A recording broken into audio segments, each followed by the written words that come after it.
Assalamualaikum warahmatullahi wabarakatuh. Bertemu lagi di channel Aryadin.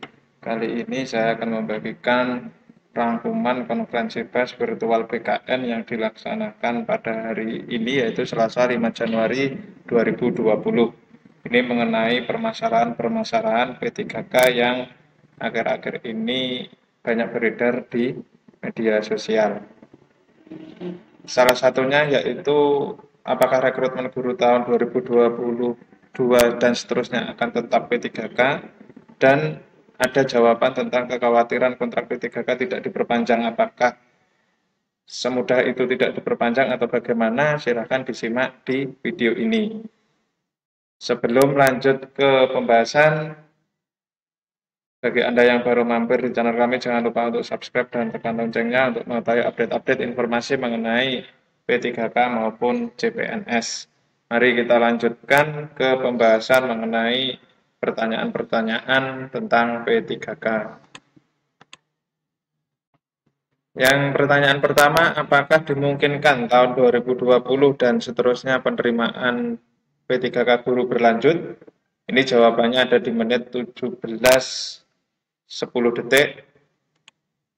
Jawabannya dari Kepala BKN, untuk guru tahun 2021 masih berkonsentrasi pada seleksi 1 juta guru P3K. Jadi untuk tahun ini 2021 ini masih atau pemerintah masih berkonsentrasi untuk seleksi 1 juta guru PPPK. 1 juta guru itu diharapkan dapat mengisi kekosongan guru di semua sekolah yang ada di Indonesia. Jadi permasalahan saat ini kan banyaknya tenaga honorer yang gajinya di bawah UMR ini, itu harapan dari pemerintah melakukan rekrutmen 1 juta guru PPK. Apakah tahun-tahun berikutnya akan dibuka kembali formasi guru P3K ataupun CPNS? Jadi ini merupakan jawaban yang ini tadi. Jawabannya ini tergantung dari formasi yang dibutuhkan. Berapa yang pensiun akan dihitung kemudian.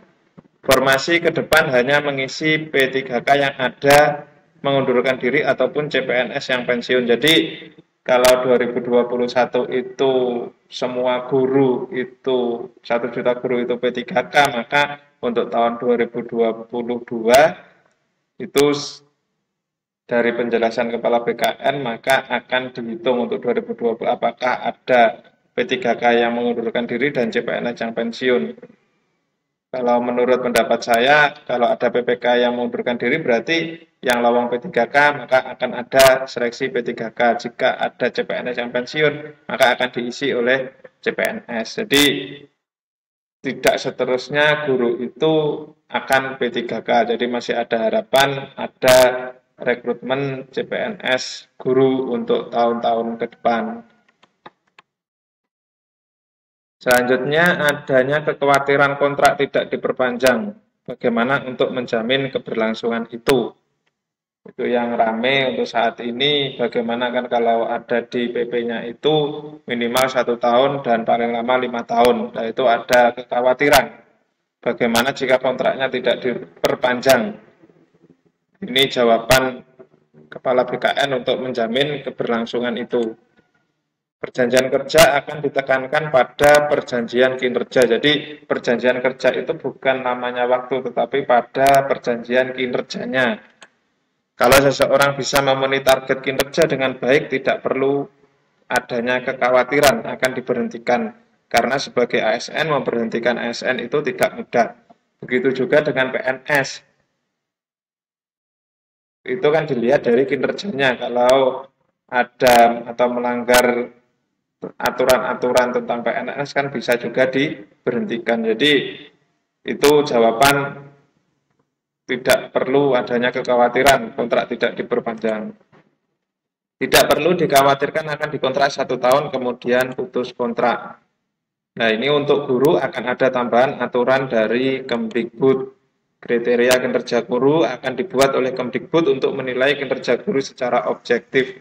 Kalau selama ini kan ada PKG penilaian kinerja guru, mungkin nanti akan ada kriteria baru dari Kemdikbud bagaimana menilai P3K masih layak atau tidak itu secara objektif, tidak berdasar subjektivitas. P3K mendapatkan NIP dari BKN. Jadi setiap penerimaan, penetapan, dan penghentian P3K akan masuk database BKN. Jadi tidak bisa pembina pejabat kepegawaian secara semena-mena memberhentikan P3K.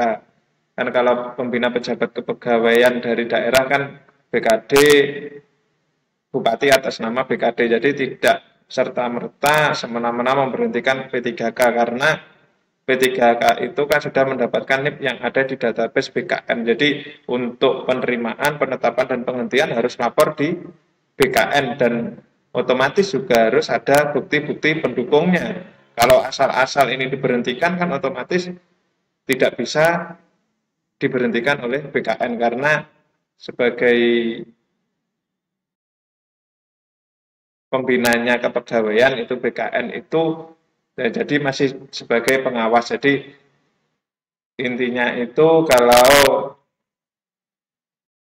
rekrutmen itu oleh daerah tetapi masih diawasi oleh BKN. Jadi tidak serta-merta atau semena-mena Bupati ataupun BKD itu memberhentikan P3K karena ada aturan-aturan dan ada langkah-langkah tertentu untuk proses penerimaan, penetapan, dan penghentian P3K. Jadi kekhawatiran selama ini sudah sedikit berkurang. Jadi untuk yang usianya 35 tahun ke atas lebih mantap untuk memilih P3K dan yang usianya 35 ke bawah itu bisa ikut P3K, kemudian jika ada CPNS bisa ikut CPNS, seleksi CPNS. Jadi itu gunanya untuk memenuhi kebutuhan guru atau kekurangan guru 1 juta guru. Jadi ini kesempatan kalau tidak ikut nanti kita akan kegeser oleh P3K yang lain karena yang dapat daftar itu tidak hanya dari honorer negeri saja tetapi dari guru honorer swasta maupun dari lulusan PPG prajabatan, jadi bisa mendaftar. Pertanyaan selanjutnya yaitu terkait P3K yang dikhawatirkan mengenai pensiunannya. Nah ini kan kalau PNS itu ada pensiunan, kalau P3K tidak ada pensiun. Nah ini bagaimana jawaban dari Kepala BKN? Untuk pensiun P3K masih didiskusikan dengan intensif. Sampai PP atau peraturan pemerintah ditetapkan diperlukan transisi bagaimana bisa memberikan kesejahteraan pensiun bagi P3K. Jadi ini untuk P3K masih ada harapan untuk mendapatkan pensiun. Bagaimana caranya tentu saja ada perbedaan. Nah, ini Menpan RB, BKN dan PT Taspen sudah berdiskusi dengan asuransi pensiun.